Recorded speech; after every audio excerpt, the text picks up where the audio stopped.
Testing, testing. 1, 2, 3. That was kind of stupid. Oh, now I screwed it all up.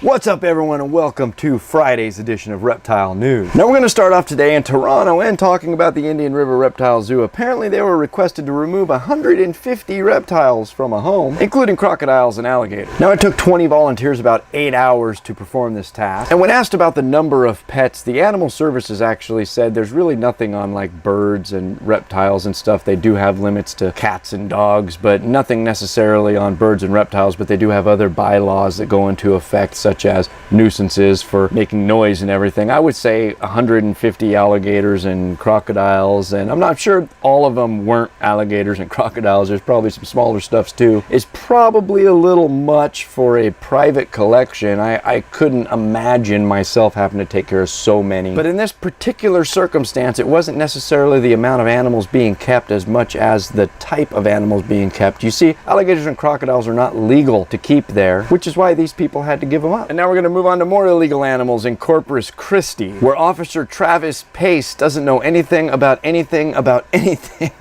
And really what I get from this article is they seized some snakes and an alligator and stuff, but the police don't know how long the investigation was going on, how old the animals were, how many of them, what kind of drugs were taken from the house. I just don't know where to go with this one. Apparently in Corpus Christi there were some illegal animals seized by the police in a drug raid. And now we're going to move on to Burnaby Mountain. I really hope I'm pronouncing that properly. If not, you see, most of the things in the United States I could pronounce properly, like 80% of the time, I'm pretty sure, but pretty much 80% of everything out of the United States I have no idea how to pronounce. Apparently an SFU student found a ball, or as you might know, a royal python basking near a restaurant. Now obviously pythons are not indigenous to Canada, so this one was clearly an escaped or released pet. And for those of you that are not aware, Burnaby is in British Columbia. And I'm going to end today's show with a question. I've been thinking about doing some live stuff, maybe on the weekends or maybe even during the weekdays, and maybe actually adding it, maybe actually live streaming to the DRN YouTube channel. I'm not 100% sure what I'll do yet. I don't really want to do some live news because, well, to be 100% honest with you, I fear that I might say something wrong and not be able to check my notes if it's live. But I'm really curious on what people think about that. So let me know in the comments down below, or get a hold of me on any of the 10 million social media networks that I'm a member of. And we'll see you on Monday.